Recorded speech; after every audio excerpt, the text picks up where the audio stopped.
Okay, so it took me so much. It took so much effort to even make this video because of my storage, and I talk about it in probably every single vlog that I've ever done. But I'm gonna just skip that. Right now, I'm gonna make a movie review. I'm just actually not even a movie review. I'm just gonna talk about like movies that I've watched this year, and it just started. And I'm gonna go through my letterbox. My letterbox is BILEN AURA. I used Aura because it used to be my old what's it called, singer name, because I sing, and now it's Venus Bridges, my singer name. But anyway, that's not even the point right now. So my letterbox is loading right now, so I'm gonna talk about one of them, which is The Substance. That was probably the greatest like film ever freaking made. And I didn't know who made. I knew it was made by a woman. I mean, I didn't even need to check, because like who else would understand the feeling, the insanity of being a woman, and how aging is completely different than when a man ages, especially in the film industry. Yeah, I think it was kind of sad seeing how her own self somehow betrayed her, but the older self understood. The older I forgot her name. The older version of herself, her in general, understood that the younger version was betraying her and knew why. I think she kind of understood why. Um, you know what I mean? It's like there's how do I say it?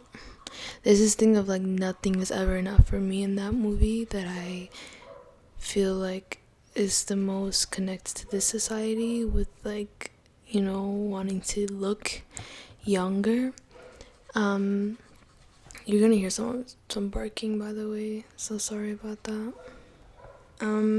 That is just true. Like, I mean, at least for me, like, I get it, like, want to stay young and do my skincare, I don't think I'd ever go too far as plastic surgery, but I've thought about it with my nose, you know what I mean? But there's a lot of fear to it. Anyway, that's not even the point right now. Anyway, I'm gonna move on. I'm just gonna, like, skim through all the... I also, the visuals were insane and so uncomfortable, and, like, but I loved it. It was, like, the odd uncomfortable. There's like a lot of odd uncomfortables that I like a lot of Tim Burton movies. Controversial thing with Tim Burton's that, like, obviously he doesn't want a lot of like, he doesn't want like colored people in his movies because I guess they don't fit his aesthetic. I guess at least that's what I heard. So don't take my word on it. That's what I heard. I mean, it would make sense because I haven't seen any, but I really feel like they would, and it's just a weird thing, and I hope it's not true.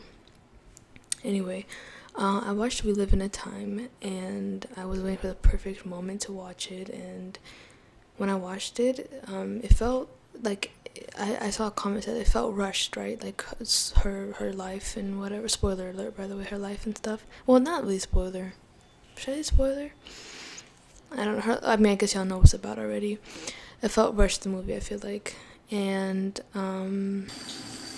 what's it called? I guess that was the whole point. She was young, and she's about to die at a young age, and that's exactly how I felt. Like, how the movie felt is how her life felt. But I think it was very beautiful. I loved their love, and Andrew Garfield's husband all the time, Florence Pugh. I've loved her for so long too, and honestly, like, it made so much sense them doing a movie together. It was beautiful though. Also, the other thing at the end, like, maybe this spoiler alert. I don't know if it's spoiler. Like, it's just at the ending, it was just like the skating with like one. She was on the other side. They were on the other side, and I won't explain deeply into it, but it was definitely like a. Okay, now this is actually a spoiler alert. She's talking about how her dad, and he died. I think her dad, right? And like, he loved her. Like, skating was like a part of her because it's a part of him, or something like that. Like, skating was something that she did for him, I guess, and she was at the other side by herself, and she was basically just saying goodbye and saying I'm about to be with him. About the skating rink. If y'all watched it, then you'd understand. So that was something. And then what else did I watch? I watched Nora. Nora was genuinely like, I didn't watch any trailers or anything. I had a feeling it was about me as a stripper and living in Brooklyn. Yeah. Anyway, Mikey Madison did amazing on it. Everything about it, first of all, it was freaking hilarious. I did not expect it to be that funny. I was so focused on the comedic, and it was like so good, the comedic timing and whatever. It was like a lot of shouting, definitely overwhelming, but I loved it so much. And the ending when